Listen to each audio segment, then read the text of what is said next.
referendum. And we will allow the masses to break into the political field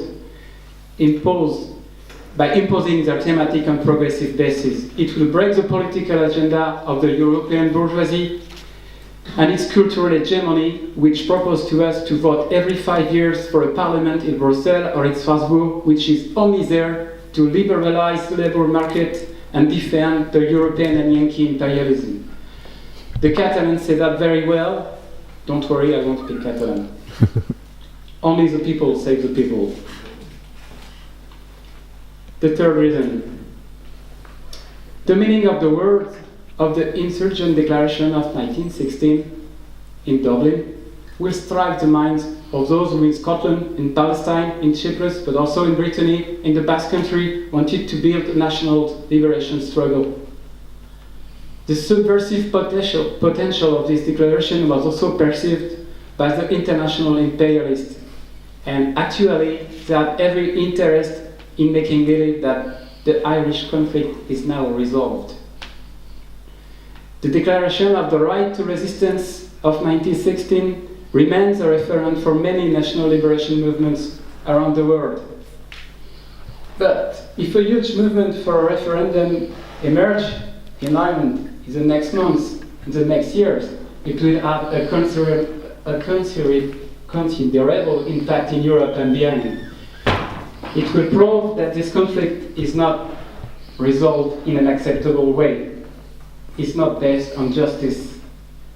That the occupation persists, and if some powers oppose it, it will be even clearer. Irish Republicans have always been at the forefront of internationalism.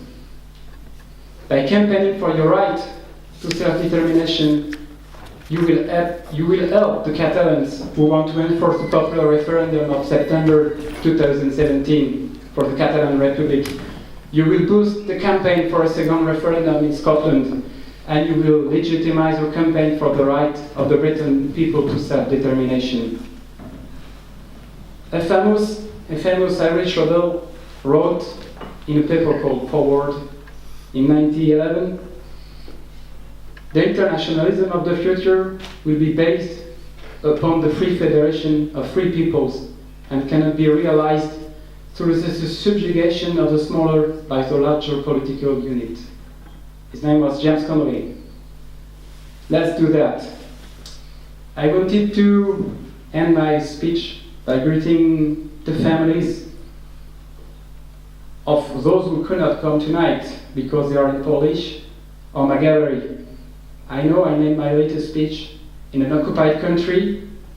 I think of all the people who suffered the consequences of the British occupation. And for them, it's time to fill the ballot boxes and empty the prisons. That's all.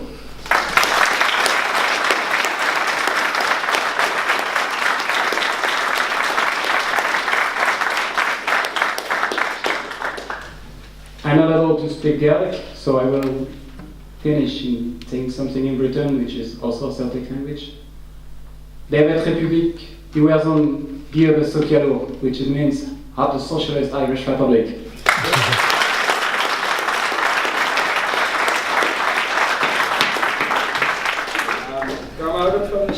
Don't worry, we'll make a Gilberty before you go. Next up, I'd like to welcome Ignasi Bernat from C.U.P. This is representatives from the Catalunya leftist movement.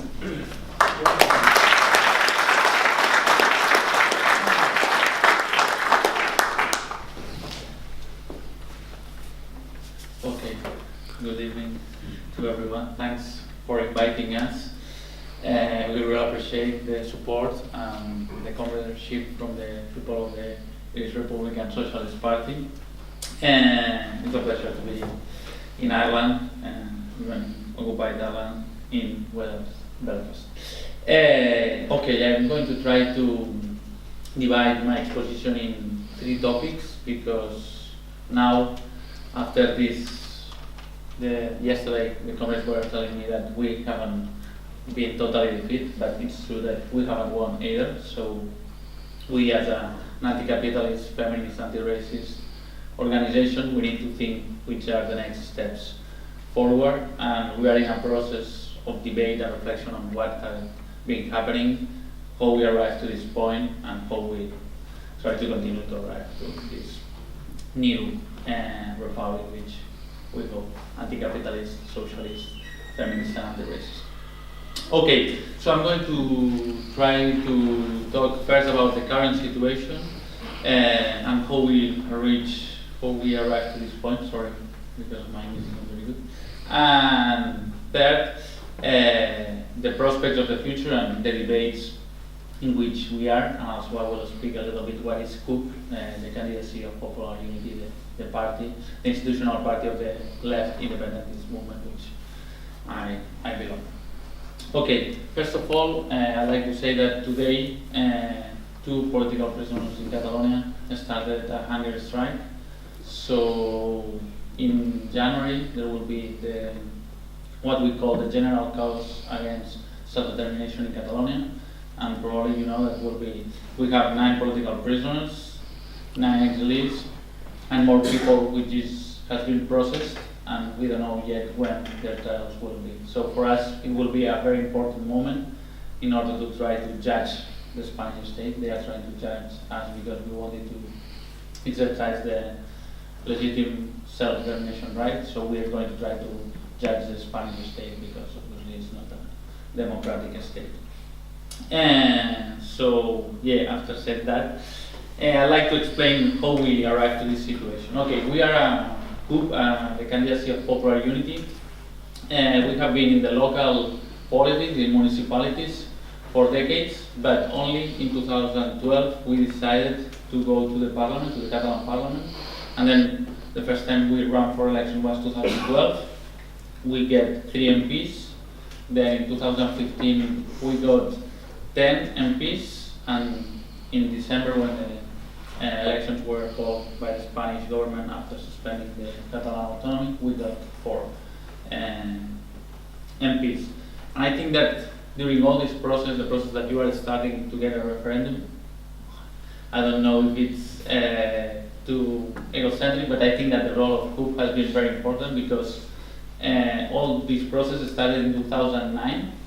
I don't know if you are aware of that, but a local municipality that was governed by C.U.P, so the government of the town was of C.U.P, and they organized the first local referendum in 2009. The fascists and the Spanish police tried to avoid the referendum, and lots of anti-fascists from Catalonia and all over Spain came to defend the referendum.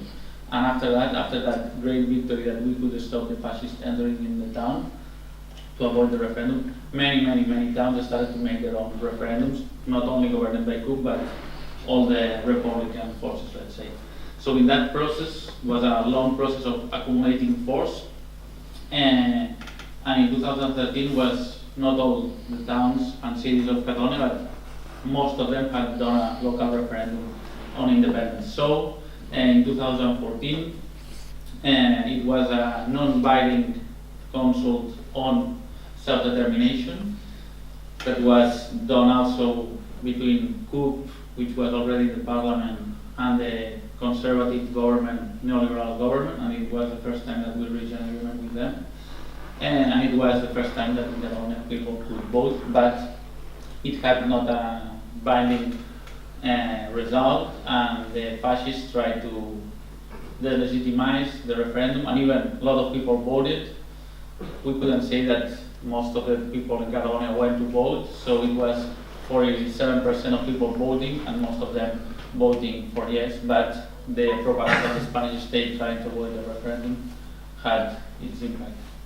And then we arrived to 1 year ago, already the referendum of the 1st of October 2017, when C.U.P, even being an anti-capitalist, and that also almost broke the organization, decided to pass the budget of the neoliberal government in exchange to do a referendum.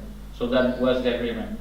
Even we were against the budget because the budget was neoliberal and was consolidating austerity. We took that decision, a strategic decision, that triggered all the events after. And we knew that if the referendum was going to happen, the government would end very fast, so new elections would happen or a constituent process. So something had to change, and the result of the budget that we were passing wouldn't have effect. But that decision almost divided the party in two, and this is one of the lessons that we have learned, that these strategic decisions are very difficult and many times pressures and forces contradictions within the organization, between the two extremes, one more nationalistic and one more socialist. Okay, then we had the referendum of the 1st of October, and you know that the Spanish police occupied the territory of Catalonia. 20,000 police officers came from all over the state to control and to avoid that the referendum happened, but precisely because people were self-organized, and this is one of the important lessons, and one of the keys that C.U.P ideology that always enforces and promotes self-organization. The people self-organized make possible the referendum and avoid the tactic of the police to disrupt the referendum. So the self-organization in the committees of to defend the referendum that were, if there is a camera, I'm not going to say it, but it was an idea that C.U.P was very sympathetic, were the key to make possible the referendum. Now, the committees of the defense of the referendum are under investigation as terrorist organization, as our young branch that has been many times by the far right, the Spanish far right, denounced as a terrorist organization, and also our party. Many times the right wing is saying that we should be illegalized because we are a terrorist organization. Okay, so but the problem we had is that we arrived to this referendum with a neoliberal government, and that was one of the weaknesses we had after the referendum, because that undermined the legitimacy of the new republic. So it was, I don't know what to say, but yeah, a load or something that we were carrying that made difficult for the working class people and the working class communities to support.